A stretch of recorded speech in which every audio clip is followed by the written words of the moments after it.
Aha! Allah sarki, Allah mai rahama. Abin nima ya samu. Na yi jinjina da kai dan baiwa. Patrick Ibrahim Yakowa. Allah ja zamaninka. Masu iya magana sun ce, ba yawan rumfa bane kasuwa, amma yawan jama'a ne. Yakowa na kowa da kowa, garkuwan talakawa, mai musabiya da talakawa. Allah ya biya, haske ya doso, ya kuma haskaka rayuwar ma'aikata, manoma.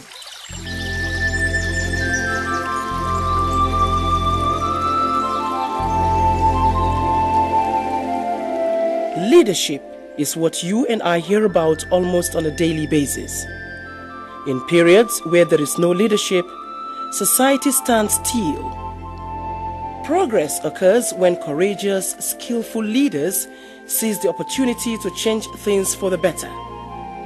The importance of leadership, therefore, cannot be overemphasized. But it's not just about leadership.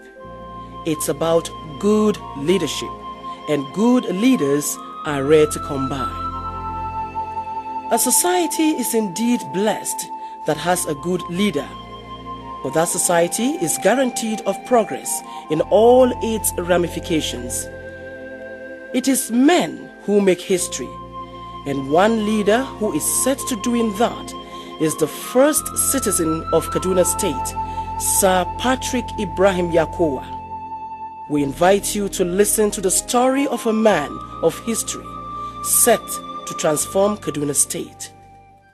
Fadan Kagoma is a beautiful, serene, semi-urban town in Jama local government area in the southern part of Kaduna State.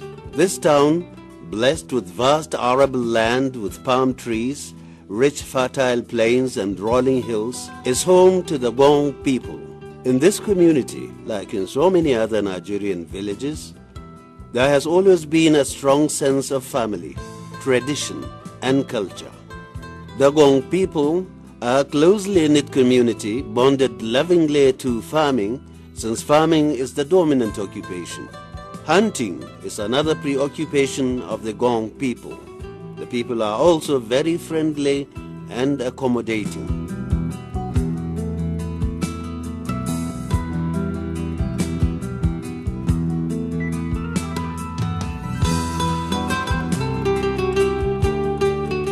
"63 years ago, Fadan Kagoma was a completely rural settlement with a lot more mud and thatched houses than what we see today.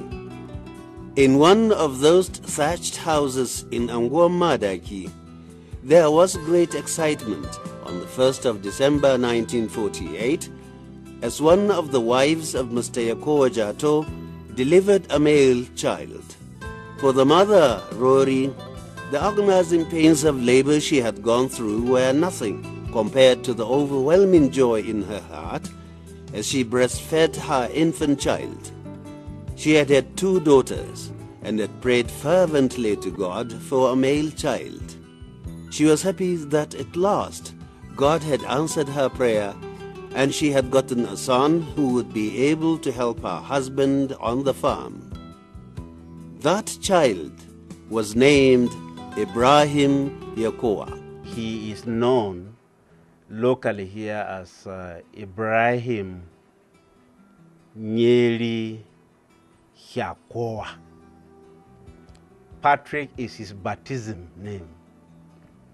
Now you are talking about Patrick Ibrahim Yakowa.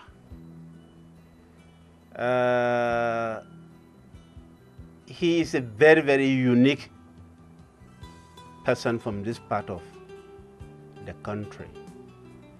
Unique in the sense that his upbringing has been quite interesting and very, very unique. Baby Patrick was a special child and held a privileged position right from birth. He was the only son and the 3rd child of 4 children in a polygamous home. He enjoyed a happy childhood as he was pampered by his mother, who ensured that the sisters took good care of him. Unfortunately, when he was about 6 years old, his mother died. Mama Amantayari Damale is a relation of Patrick's mother from Aso. She told us she knew the mother and Patrick as a growing-up infant. She remembered that it was indeed a sad day, the day Patrick's mother died. Since the father had another wife, the stepmother took up the responsibility of raising him as a child. His father, who was a peasant farmer and who later became a community leader, was a strict disciplinarian. He was a Christian who believed that a child should be inculcated with the right values of being respectful to elders, honest in interaction with others, and hardworking on the farm. So, at an early enough age, Patrick started to accompany his father to the farm. When he was old enough to start school, he was enrolled at St. Paul's Primary School, Kaduna. This is the primary school where Patrick did his classes 1 to 4. This school holds many happy memories of classmates, friends, and teachers. Schooling then was a novelty, and teachers were utterly committed to their work as teachers. Roll, stand, roll, play, flower. Mr. Lucius, a knight of the Order of St. Mulumba in the Catholic Church, is the only surviving teacher that taught the young Patrick in primary school. He also, incidentally, was Patrick's headmaster when he was in class 4. Spending time with him was a particular delight, as he shed light on their relationship from when he first met the young Patrick as a little primary school pupil up till date. He was a very bright child. I met him in class 4. He was very quiet, but he was the monitor in the class. Patrick IBRAHIM Yakowa, as Mr. Lucius recalled, was a bright and outstanding student. During his years in school, Mr. Lucius took particular interest in Patrick's performance. He struck him as a pupil who desired learning and knowledge. He also observed that he displayed a keen thirst for books and education. In addition to reading, he also loved playing football, like all boys do.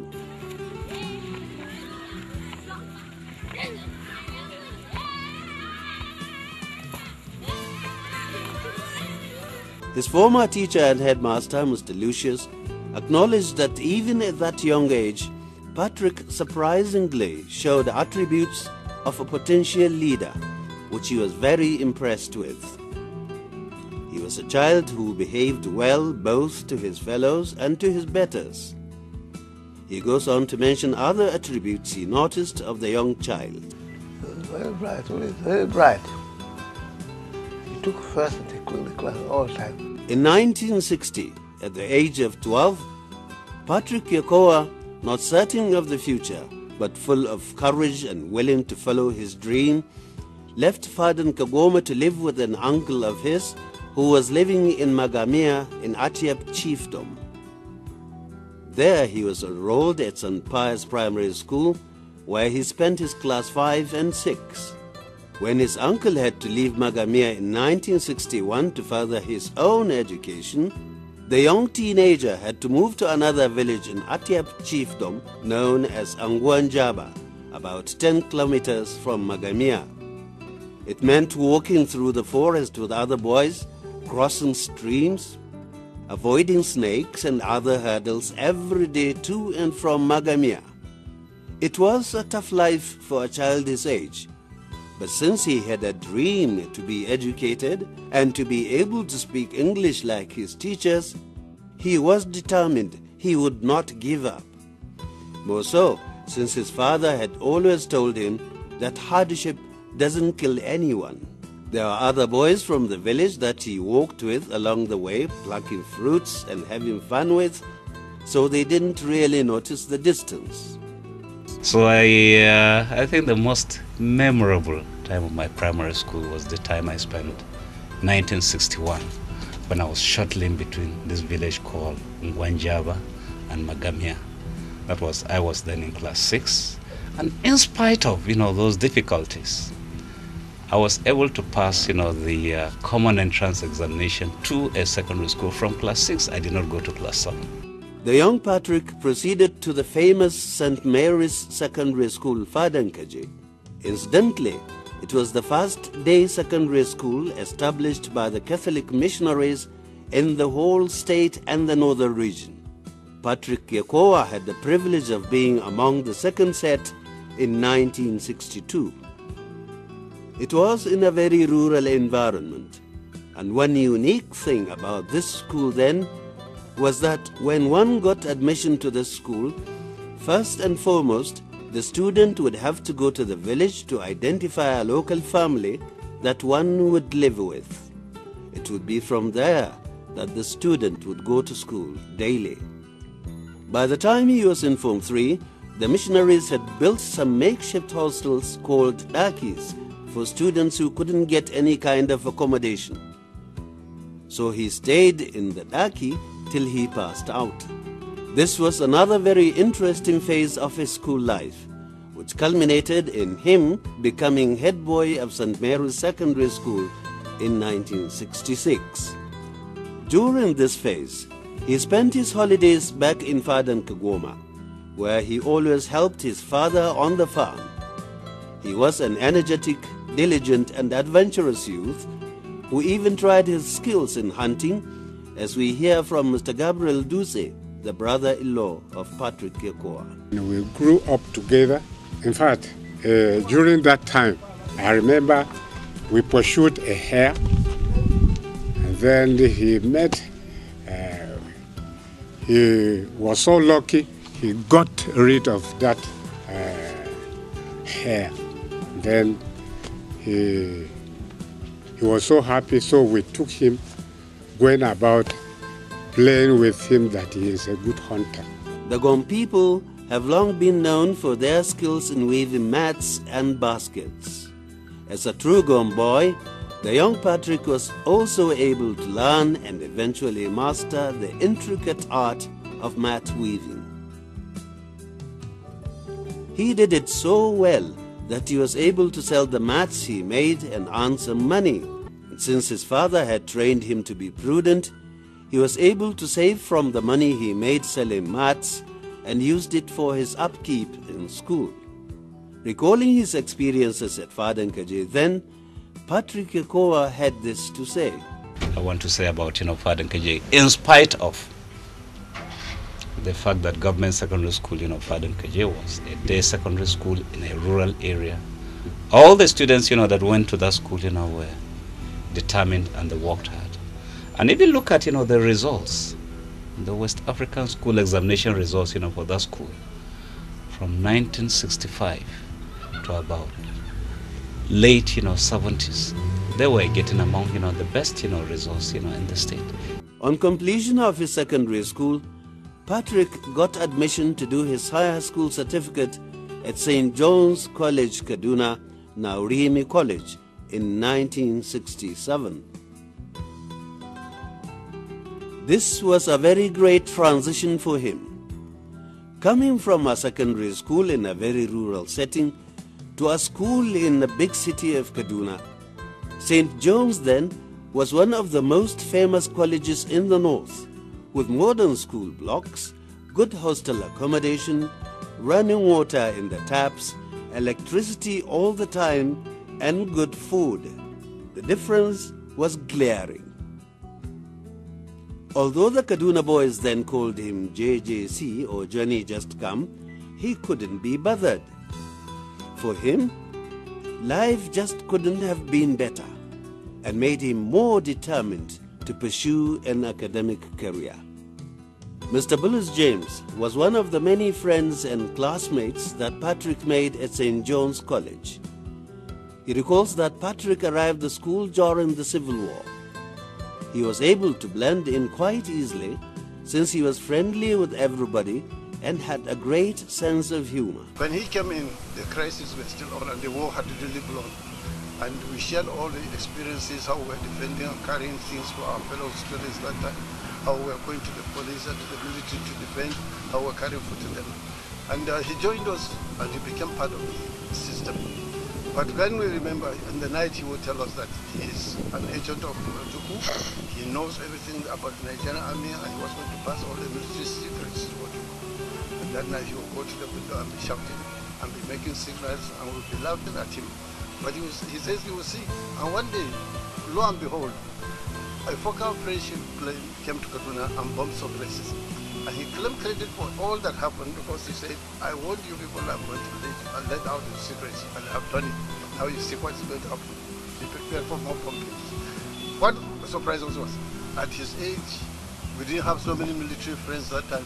How did he know about espionage and all those things? Were the things we were surprised later, and we were asking, how could this young man just come up with those kind of ideas? But that is the kind of intelligent person he was.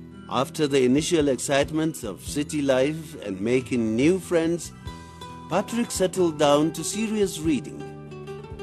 He was determined more than ever before to come out with excellent results like he did at Fadankaje to make his father proud. Oh yes, he wanted his father to be a part of his joy on graduation day because it all started when his father put him in school in the village. You can imagine his shock when in early February 1967 he was informed that his father had died. He was greatly distressed and grieved deeply over the father's transition. He had hoped that his father would have lived to see his graduation and enjoy at least his first month's salary. That was not to be. The father was buried next to his mother in their ancestral home at Gwong Madaki. In September 1969, Patrick Yakowa got admission to Ahmadu Bello University Zaria, which was the premier university in the north.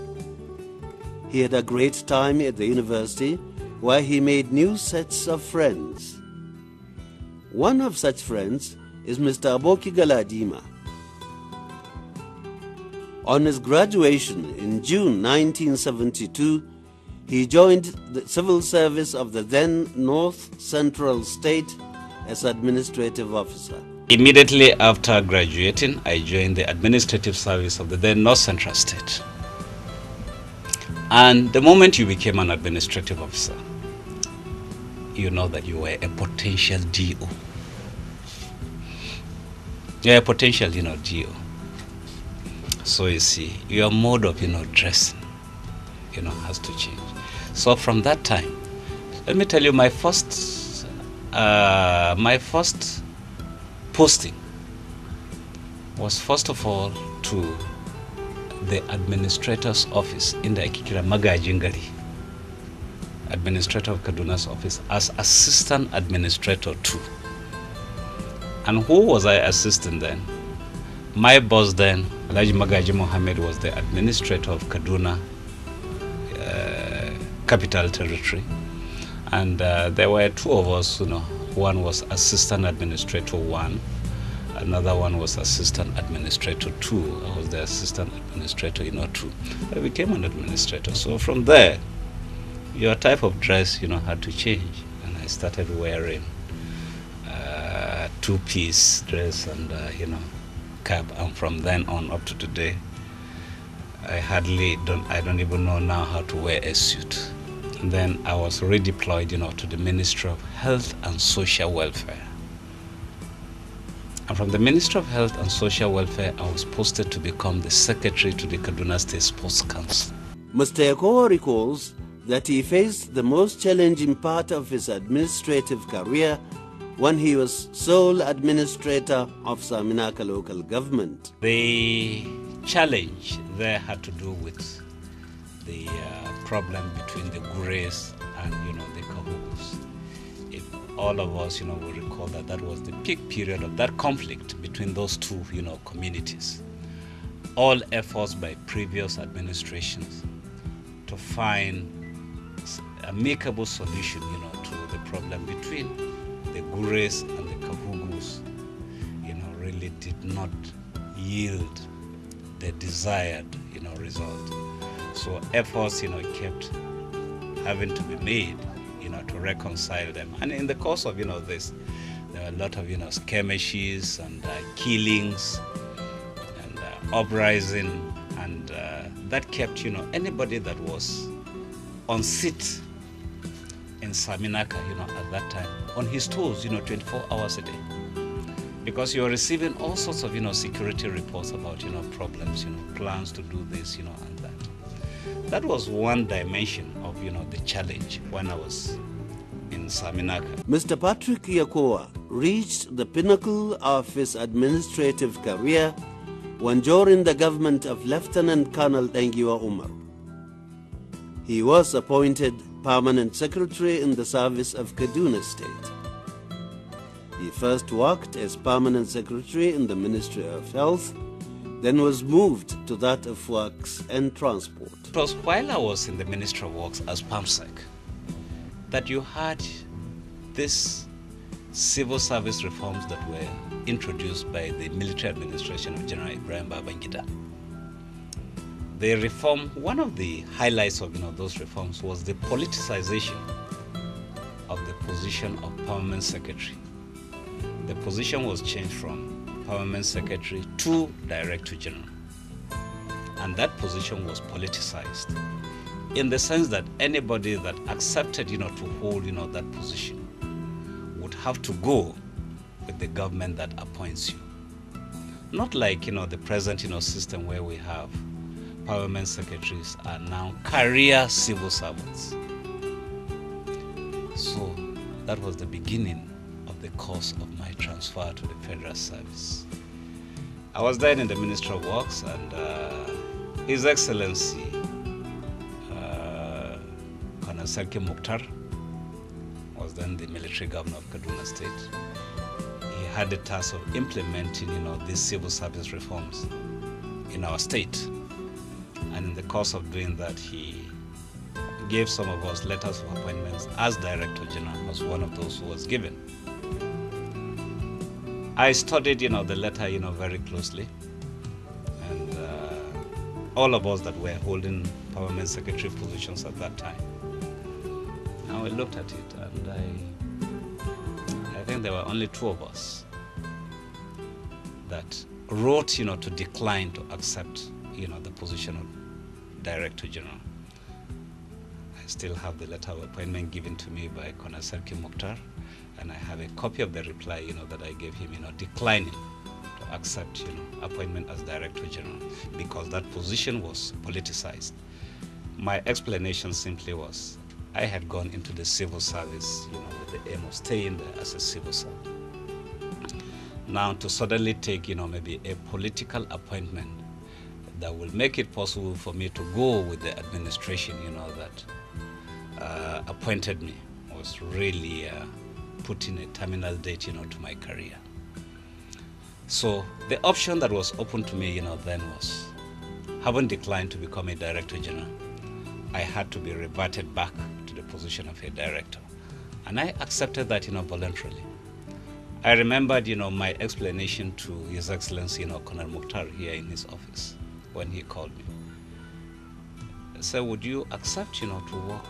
If you decide, to revert back to the position of a director, it means, somebody who is your junior could be appointed as a Director General, and you may have to work under him. And I said, Your Excellency, I'm prepared, to do that. I told him that I was prepared, to do that because I said, look, the fact that I'm a Director General or I've been a PAMSEC does not mean that I'm better than all the people that are working under me. So if others, can work, under me, I should also have the humility of working under, others. It was after this that he was offered an appointment as a director in the Federal Civil Service in August 1990. At the request of the military administration of Kaduna State of 1994 to 97, he served as commissioner in the state. On return to the federal service from the state assignment, he was appointed Director, Joint Services, Ministry of Defense from February 1997 to August 1998. For one who had spent most of his career in the civil service working with military administrations, what did he observe as the major difference with civilian administration? The major difference has to do with, the legislature. In the military system, you do not have, the legislature. So it was easy for military regimes, to take decisions, create, states, isn't it? Most of the states we have in Nigeria were created, during the military regimes. It's far, far easier, to create a state, to create local governments, during, military regimes. Today, for you to create a state, for you to create a local government, you have to abide, by the Constitution. And that requires, getting 2/3 majority from the National Assembly, getting 2/3 majority from all the state houses of assembly, put together. So you can see it was much easier to get decisions taken during military regimes, than now. Now you have to do a lot of, consultation. And that is what democracy is all about. A lot of, the consultation, dialogue, making sure that it is the will of the people, not that of a few, selected, that is respected. So you can see the two systems are very, very different. And anybody who has worked in them will know that democracy certainly is the preferred, system. Because you really get, to carry the people along with you. For you to become anything, to become a president, to become a governor, to become a senator, you have to go and campaign, prepare a blueprint, a manifesto. What do you intend, to do, to the people? And after getting, to the office, you have to begin to implement, those things. And this has been clearly demonstrated on what is happening, in our state, here. Here we have. Further national service saw Patrick Ibrahim Yakowa to the position of Federal Minister of Solid Minerals Development. Reflecting on his main accomplishments during his tenure as Minister of Solid Minerals, Patrick Yakowa enumerates the following. I was able to do 3 things. The first one was to revise the old mineral laws of Nigeria, which I launched sometimes in 1999. Hitherto, the mining laws were the colonial laws that we inherited, and times have changed. Then there was also the launching of the solid mineral policy of Nigeria, which I did during my 8 months as Minister for Solid Minerals Development. And then we did quite a lot of work on the bitumen zone of the country. During my tenure, the survey of the entire zone was completed, and the demarcation of bitumen blocks was also completed. But the actual allocation of the blocks, we left it to the government that was to come. At the transition of 1999, Mr. Patrick Yakowa was appointed Permanent Secretary. He eventually retired from the federal service on June 14, 1999. With his enviable track record as a seasoned administrator, his keen interest in public affairs, a charismatic personality complementing his strong oratory ability, he was any politician's delight. It wasn't surprising, therefore, when he decided to go into politics and joined the People's Democratic Party, PDP, in 1999. He was Vice Chairman Finance Committee of the Makarpi Campaign Organization in 2003. He also served at the National Party level of PDP as River State Screening Committee Chairman in 2003. He was appointed Secretary to the Government of Kaduna State in September 2003. In 2007, Yakowa contested the governorship election but lost at the primaries to architect Muhammad Namadi Sambo. He was Sambo's running mate for the election, and together they rode to victory. From what you have heard of the story of Patrick Yakowa so far, I'm sure you can conclude for yourself that indeed leaders aren't born, they are made.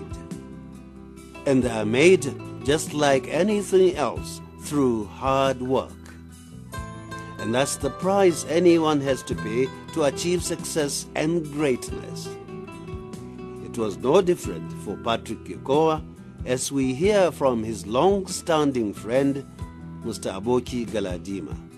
Doesn't tolerate people who don't carry out assignments as and when due. Otherwise, he offers himself as a model in terms of leadership, because he does it himself. This is again affirmed too by the traditional leader of Fadan Kagoma, His Royal Highness the Pope Gwong, retired Colonel Zaka Williams. Patrick has been a very, very interesting character to watch, study. One peculiar characteristic about Patrick, he has never taken anything lightly. Be it learning how to farm with his peers, with his parents, he was always working very hard. In school, he believed in competition. Where somebody could excel, he saw no reason he himself could not excel. Therefore, he was always on the path of working very hard to excel. Beside every successful man, no doubt, is a hard-working and determined woman. For Patrick, that woman has been Mrs. Amina Yakowa. It was on the 23rd of December 1978 that Mr. Patrick Yakowa got married. The story of their meeting is an interesting one from all the parties involved.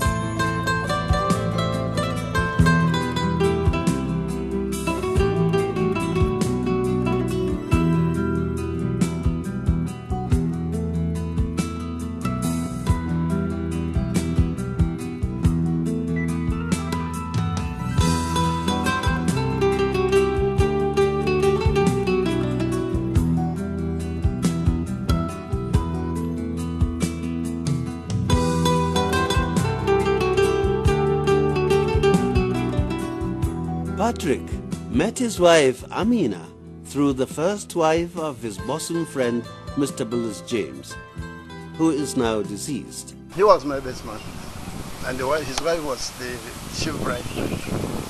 And we went from Kidamana to Kwai, and then we went for picnics, we went for other things. And he indicated that that time I didn't know he had a girlfriend or anything. He was not into any serious relationship. I remember General Agway, then Justice Bakeri and others were all around for the wedding, and it was then we started discussing about the prospects of a thing like that happening. And lo and behold, by the special grace of God, it happened.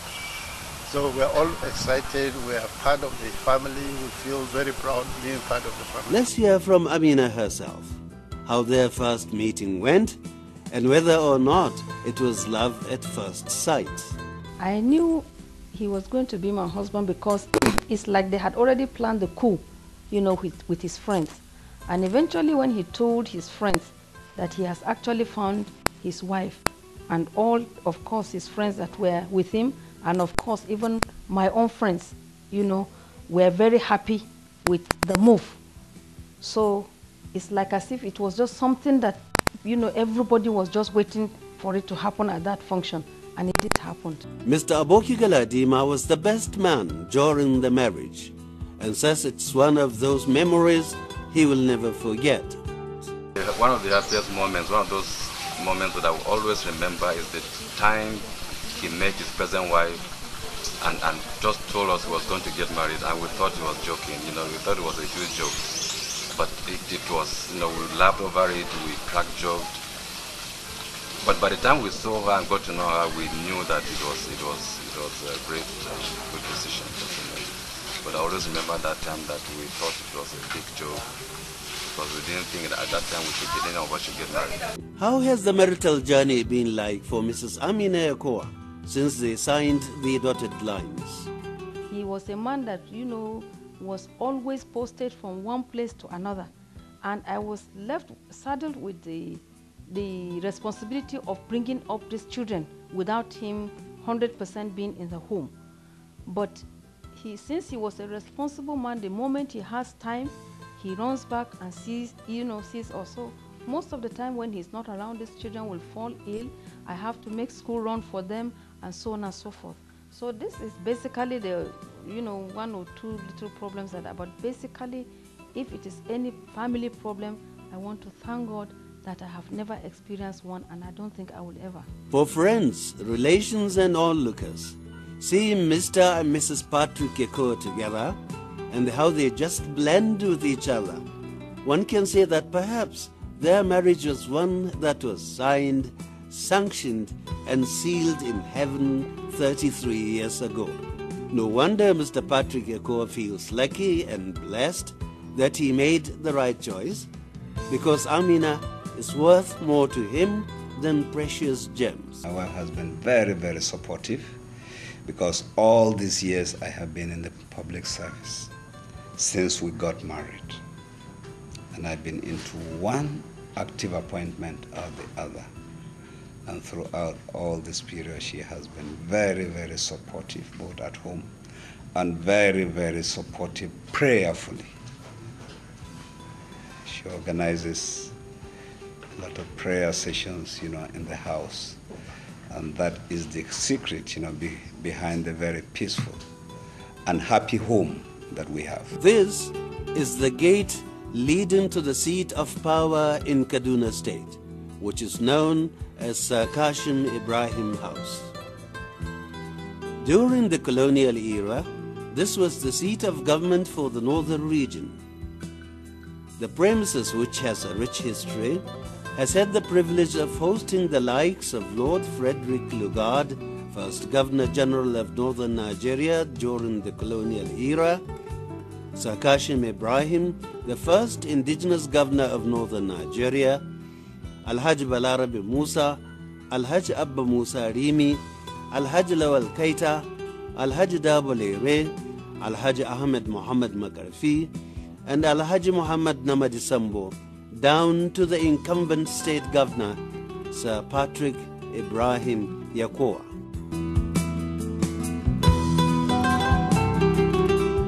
The first time Mr. Patrick Ibrahim Yakowa was privileged to have his office in Sir Kashim Ibrahim House was in 2005, when he was made the second in command by the then executive governor of Kaduna State, Alhaji Ahmed Mohammed Makarfi. When His Excellency announced at a meeting in the council chambers, my appointment, his nomination of my name to go to the State House of Assembly to replace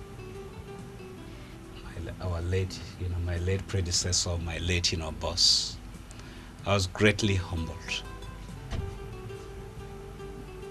Extremely, humbled, because I was then secretary to the state government, and I was quite satisfied and happy with the job I was doing, for the governor and the state. And from nowhere, for the governor to find me worthy to be nominated, to fill this, position, I was greatly humbled, and I thank God and I thank him for giving me yet another opportunity to serve my state in this very important, capacity. More so that the appointment was made, from a zone, that has thousands of people that are qualified, some probably, more qualified, to be appointed, to this position. So I was humble and I thank God. As a seasoned administrator, eminently qualified with sound moral principles and values, Patrick Ibrahim Yakowa knows that a good objective of leadership is to help those who are doing poorly to do well, and to help those who are doing well to do even better. No doubt, the skills he had developed over the years in his career and his intense interest in public affairs made him Architect Mohammed Namadisambo's choice as Deputy Governor during the 2007 elections. When on the 18th of May 2010, the then Executive Governor of Kaduna State, Architect Namadisambo, was divinely elevated and sworn in as the Vice President of the Federal Republic of Nigeria, Sir Patrick Ibrahim Yakowa, the Danmasanin Gwong, was sworn in as the Executive Governor of Kaduna State on 20th May 2010. Attempts have been made before by politicians like Mr. Adamu Mekori, Mr. Nuhu Adamu, Mr. Garba Alima Daki and Senator Isaiah Ballast to contest the gubernatorial seat of Kaduna State in the past. None of their dreams had seen the light of day. So, no southern Kaduna politician had ever saved victory at the polls for the #1 seat in the state until Patrick Ibrahim Yakowa was divinely promoted. As Mr. Yakowa assumed office as Executive Governor of Kaduna State, it was a very natural transition. His past years of experience had seemed to have grilled and groomed him for the position. So on assumption of office, Governor Patrick Ibrahim Yakowa, NAKOWA, knew that governing a state like Kaduna was going to be a difficult task that requires vision, initiative, patience, persistence, courage, and faith. He knew that he had a responsibility to all the people of the state, irrespective of religion, tribe, gender, or age. He had promised the people of the state that he would consolidate on the achievements made by past leaders since the inception of democracy in 1999. For a man with his background as an outstanding public servant, he knows that integrity is the most valuable or respected quality of leadership. Therefore, he tries as much as he can to keep to his words and his promises. It wasn't surprising, therefore, that during the flag-off of the Yakowa train, he took a ride on one of the 2 brand new locomotives. He assured the people that his administration was committed towards reducing the hardship they were facing in the area of transportation. As such, his administration would help the Nigeria Railway Corporation operate effectively in the state.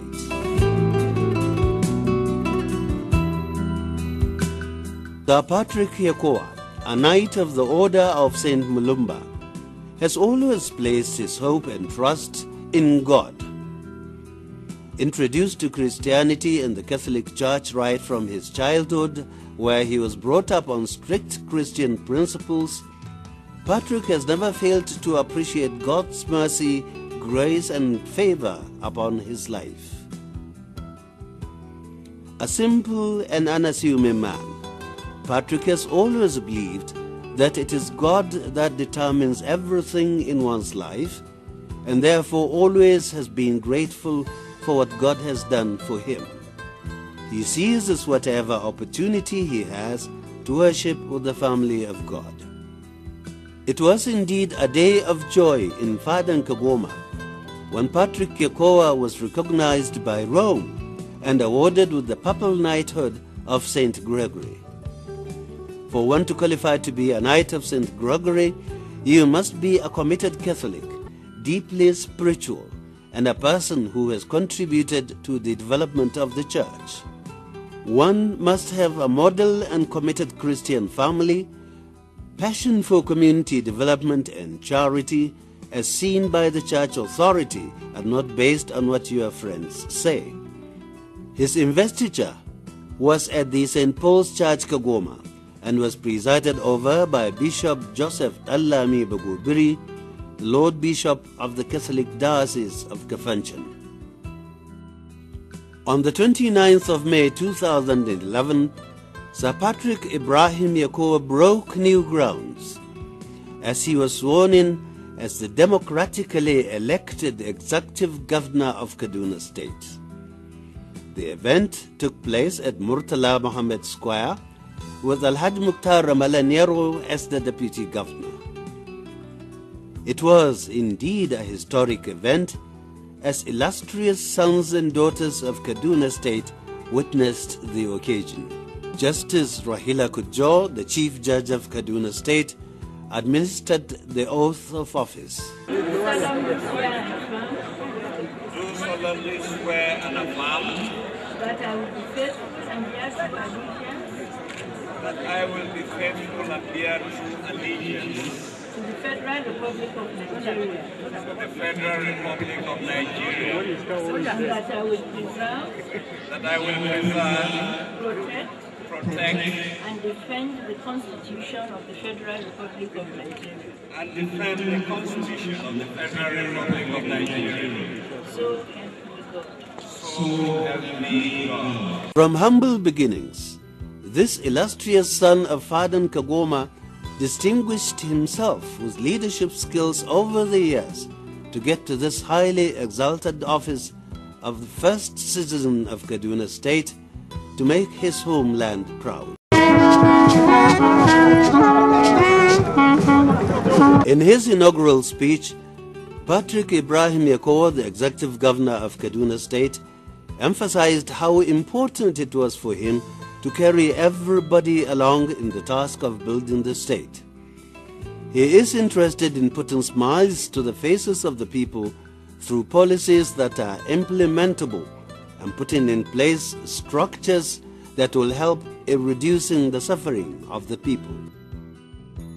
He further promised to open up to investors in order to create more jobs for the teeming unemployed youths, as well as creating more revenue-generating activities for women to ensure that there is enough food in each household. No doubt, the challenges are enormous, but he is confident that working together in genuine partnership with individuals and organizations, collectively we can make a positive impact on the lives of our people. He has already stepped forward to lead the way. The biggest challenge is to be able to generate resources,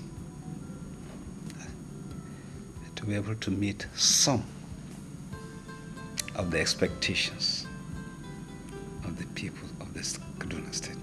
And when I look at the outcome of the recent election, the challenges become more daunting because I see my election as a call to greater service to the people of Kaduna State. Mindful of the fact that a peaceful society is the bedrock to development, he appealed to all citizens to work towards living in peace and harmony. Governor Patrick Yakowa knows that the scope of expectations from the public is very high. Every community, every group that comes to you is asking for so many things. I give you a very practical example. I received a courtesy call from a chief together with his people. And that chiefdom is just 1 out of 3 in the local government. And he made demands for about 11 roads. That's just in the area of roads. 1 chiefdom out of 3 in a local government. By the time you interact with the other 2 chiefdoms in the local government and go out to other local governments, you can imagine the scope of expectations from the people. He knows it is not going to be easy.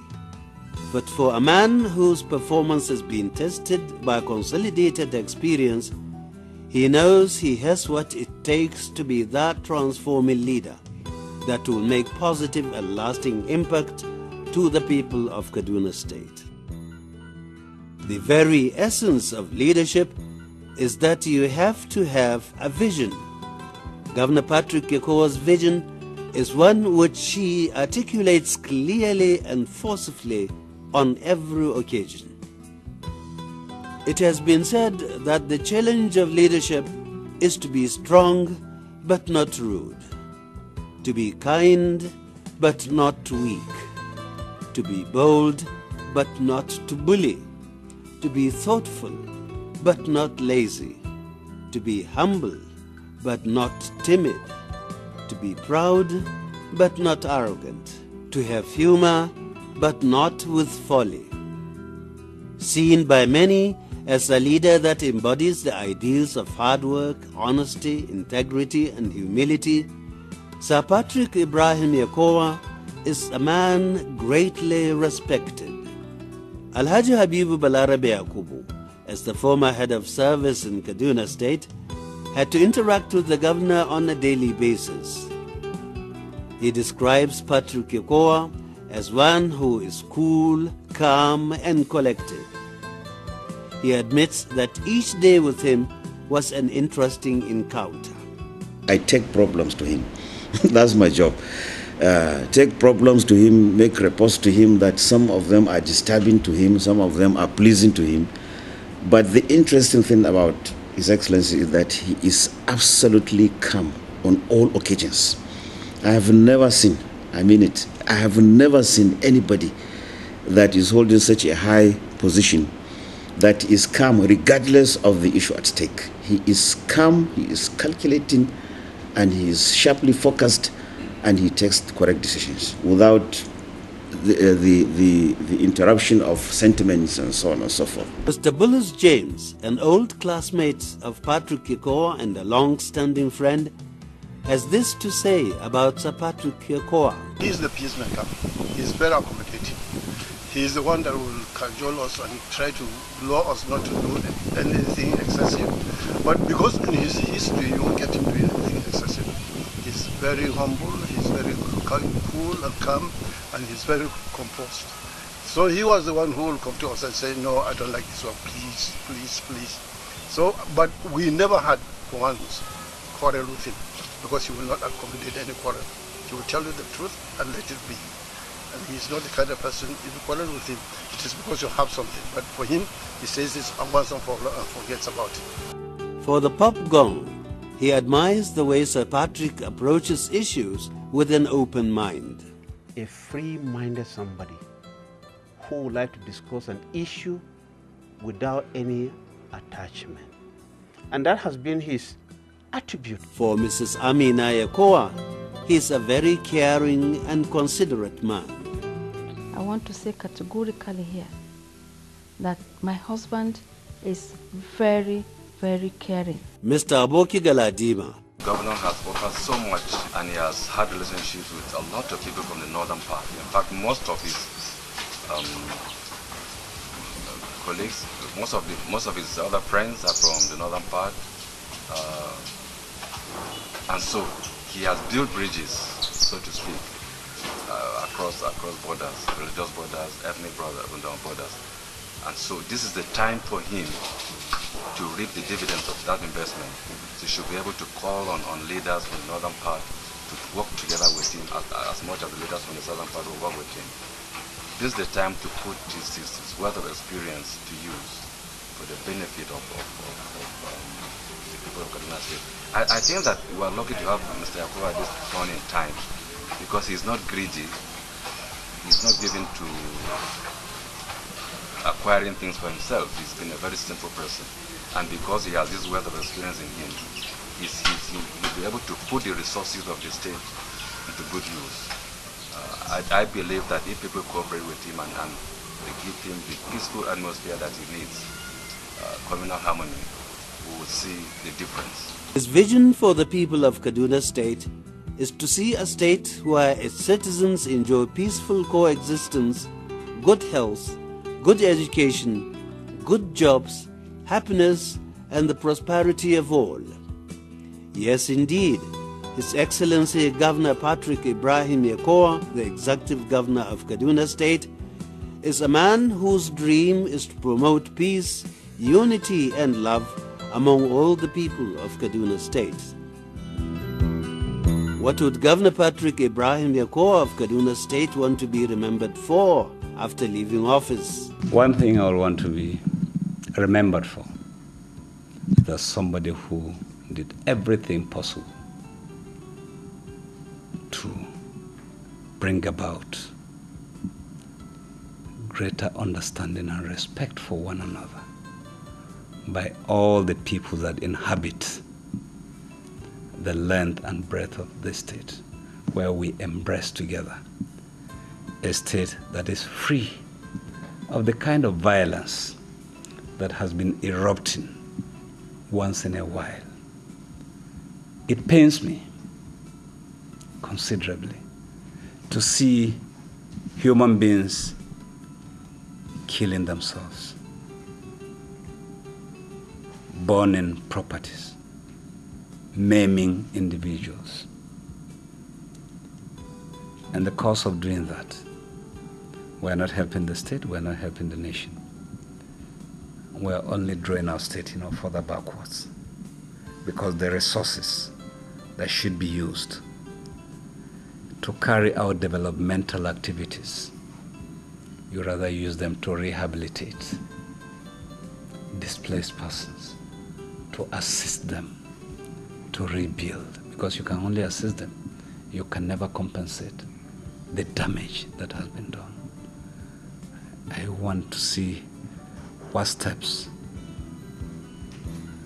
will be taken in the next 4 years in order to make Kaduna a very peaceful state. Mindful of his past track record and experience, Governor Patrick Ibrahim Yakowa believes that one person can be a change catalyst, a transformer in any state or any organization.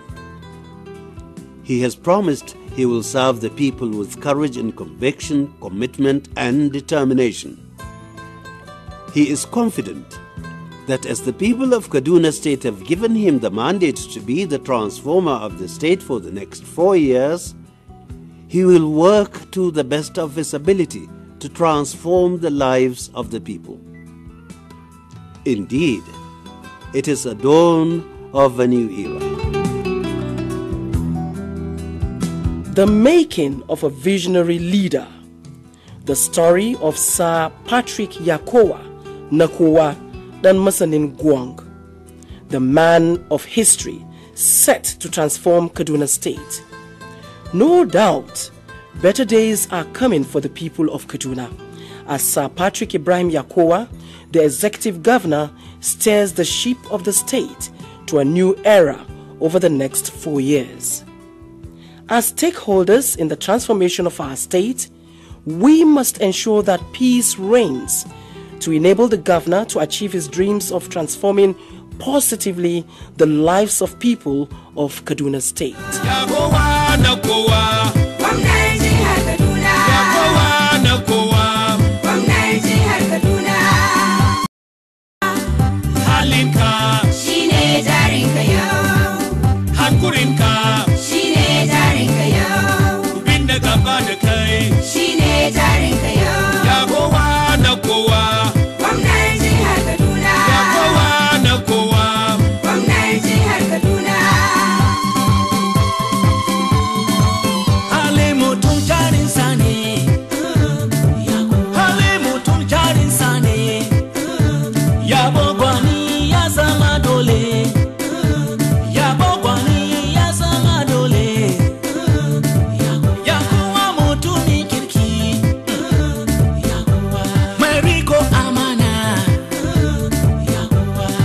Zona